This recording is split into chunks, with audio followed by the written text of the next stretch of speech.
one of the great titter club scenes in America or in the world. So cheat day, it changes by the country. You never know. So I'm glad to hear you made it back safely, came back unscathed, got through customs without a COVID. Yeah. Well, you meet my wife and you'll understand. I don't need the cheat day. So she's it. She's it. She always looks at me. She's like, babe, if you want to go somewhere else, I'm like, nope, I'm good. I am Hey, good. I like it. We know that feeling oh too well about outkicking your coverage, both of us here. So Yeah, right. I dig it. I dig it.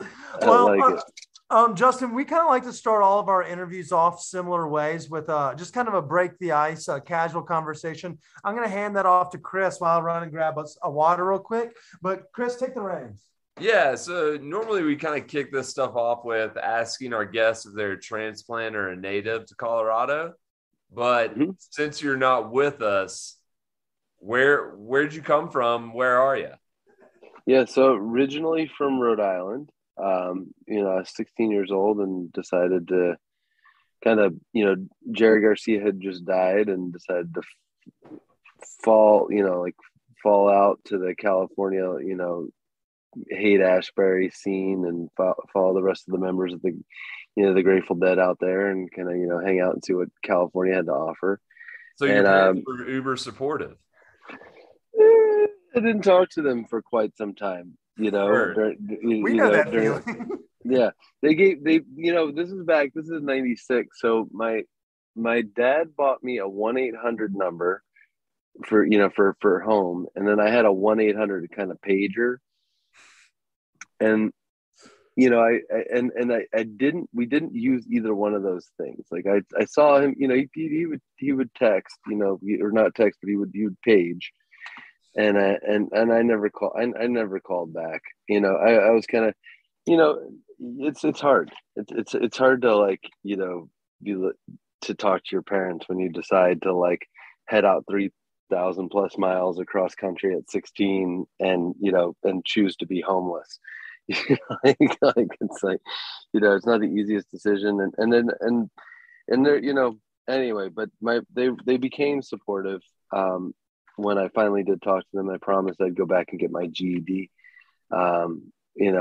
Like when I was 18, I was like, I'll go back and get my GED. Don't worry, I promise. And I did. I went back at 18, got my GED, sat there with my dad, and did the whole thing, and it was good. It was good. But then, ended up Northern California, buying cannabis anywhere from from Boulder Creek, Santa Cruz area, all the way up to, the Rogue Valley up in Southern Oregon, Ashland, Talent area, and get, hitchhiking between, Grants Pass and all the way down to Big Sur and trying to offload whatever weed I had in between, and pick up whatever I could.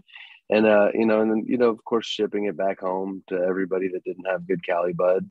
And, so kind of started my own little business, in the mid 90s, buy, selling and exchanging cannabis.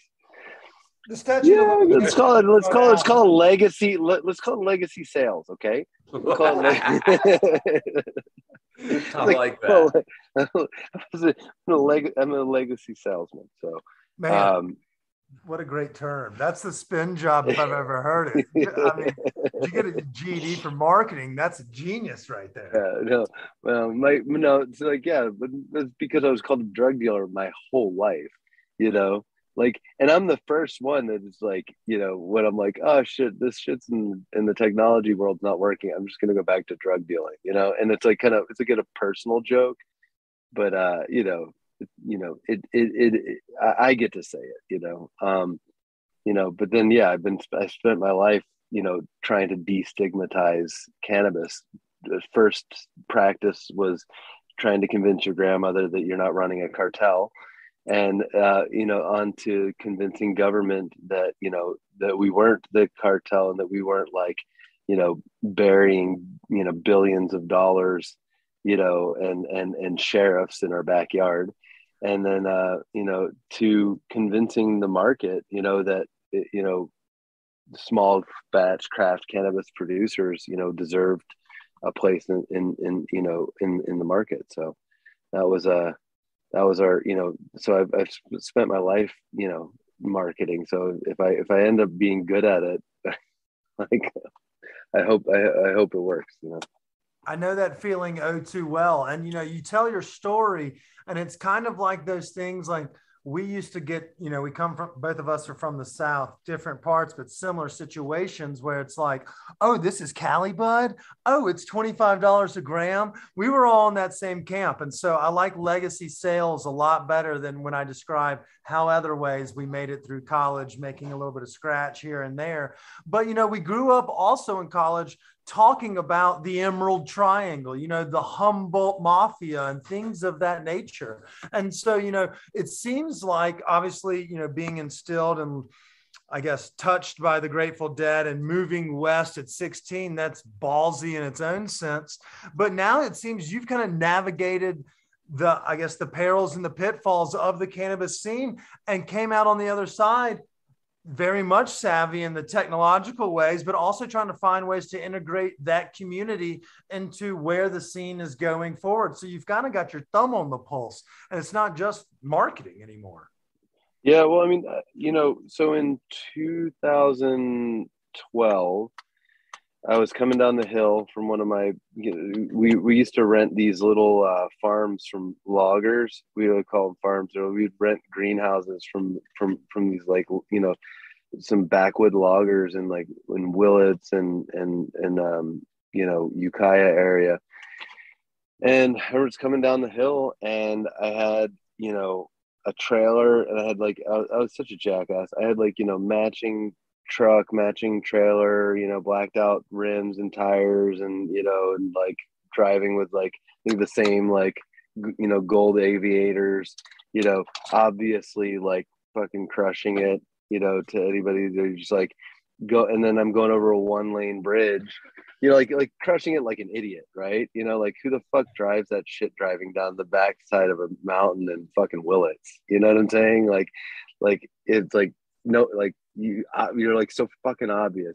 And so anyway, I'm driving down and get this 1-lane bridge, and I cross the 1-lane bridge, and there's a sheriff sitting on the other side. He was coaching T-ball, and he was rushing home, and I, like, pissed him off because behind me was a convoy of, like, my trimmers and harvesters and people that were, like, taking up this 1-lane bridge going across. So he was getting noticeably frustrated, and he just saw the convoy, and then he flipped around and put his lights on and got me with 250 pounds. And then in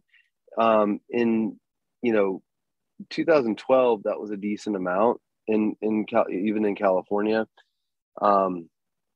And, you know, they were, you know, there was a restitution program. I could buy my way out of it. I spent a bunch of money.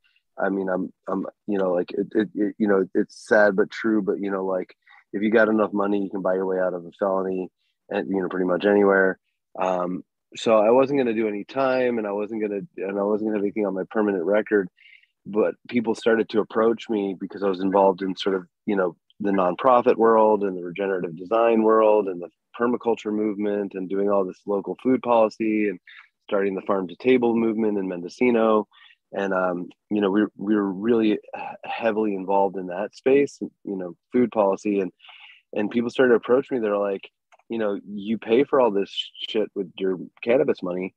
Like, why don't you support the cannabis industry with your cannabis money? And why don't you come out of the cannabis closet and stop being this sort of, like, closeted grower, and actually, like, come out as a, you know, like, sort of like a guy that could help change some things. And enough pressure came through. My friend Sherry Glacier was like, I'm going to announce you at this event, and you're going to come out, and it'll be your coming out of it, you know? So she did. She announced, you know, then I came out and I spoke, and ended up starting the Mendocino Cannabis Policy Council, and starting to do a lot of work around, you know, small farm protections and small farm rights. And, you know, drew the world's first cannabis appellations map, which is like wine for wine regions. That's actually what most people know me for, is I drew the appellations map for Northern California. That was called the Mendocino Appellations Project. And, you know, got that law really established at the state level. you know, and started, it's the world's first cannabis appellation system and petitioning process. So it was kind of cool because it allows for all the margins, you know, to go back to the small farms by, you know, giving the ownership of the IP back to the small farms, and to the regions. So, you know, spend a few years doing that, spent about, you know, 8 years doing that, started, you know, bringing farms down into the market through a company I started called the Emerald Exchange, and then brought that down to LA, started getting major press. Mind you, I never had the internet. I didn't have the internet. I didn't fucking, I was like this farmer. I talked so much shit about people who had internet. I was like, oh, you're fucking like, if you have internet, you're obviously not farming, you know, like, cause you're just on your fucking Facebook doing your whatevers, you know? And so like, you know, like, and I was like, I'm like herding cattle and fucking butchering, you know, pigs and growing weed. And you know, and so, but 2020 hit, you know, COVID, you're never going to see another human. And my kids got to be, you know, distance learning, and I had to get the internet at my cabin. And, you didn't have internet until COVID. Yeah. We got internet for COVID. So we got the internet during COVID. And then I started to realize that, like, you know, a lot of these systems were, like, internet was a lot like soil science. So it was like mycelium network and you know, communication and nodal points. And I was seeing where the communication systems were broken, like the platforms my kids were using. Why was it that they weren't able to speak together? Why weren't the user profiles like linked and connected? Started studying a little bit about blockchain and started realizing like there was going to be a better way with like Web3 blockchain, and then decided to move our events company online and create sort of like an online festival, like, you know, in an application form. And so I started designing the UI UX for it and started like drawing it out. Obviously, I'm drawing it out on paper and like showing people like a screen share of like what it would look like, but like showing them the papers, and then end up building this thing out, and built out sort of like the first ever cannabis, or actually one of the first ever, you know, blockchain e-commerce platforms that's done in the Web3 space, and did it fully as a like immersive media experience as well. So you can go on, you can download videos, you can stream videos, you can stream content, you can purchase directly from farms, you can go on farm tours, but it's super clean. You know, it's a super clean platform, and does, you know, and then that's kind of where that's kind of where we, you know, we just started pushing, you know, we started pushing into, you know, into the Web3 space, and saying that, you know, cannabis, you know, small farmers get to tokenize and create utility and start building their own economy, and you know, kind of get off of the fiat. I mean, the fiat doesn't really want cannabis anyway. It's like this huge thing where people are like, we don't want your cannabis money, we don't want to bank you. Like, okay, cool, amazing, well, we'll build our own economy, we always have, you know. So the legacy economy, right? You know, it's like we've always been cash, we've always been community, we've always been doing it. So blockchain, crypto, you know, like kind of Web3 allows us to continue the spirit of the cannabis industry from that legacy perspective of like, well, we've been doing it anyway. You don't want us, you know, like banks don't want us, insurance companies don't want us, like these people, you know, and you know, even internet companies don't want us, you know, Facebook doesn't want us, Instagram doesn't want us, you know, LinkedIn doesn't want us. Like, so why not create a media platform linked to an e-commerce platform with our own digital currency? Like, it just makes sense. And then launch it globally so that we all have a place to communicate. No, I think you're exactly right. As a company that takes money from cannabis companies, ours, we've been kicked out of 2 banks. So I understand the not being welcome places due to the stigma associated with us. And our Instagram page, despite whatever small success we have, it's 1 step forward, 2 steps back. If we mention one of our sponsors, they kick us in a hole every time. So you've not only created this safe space, but it's also one where it's the lack of trust that has built trust. And so I can really appreciate that you've kind of navigated those pitfalls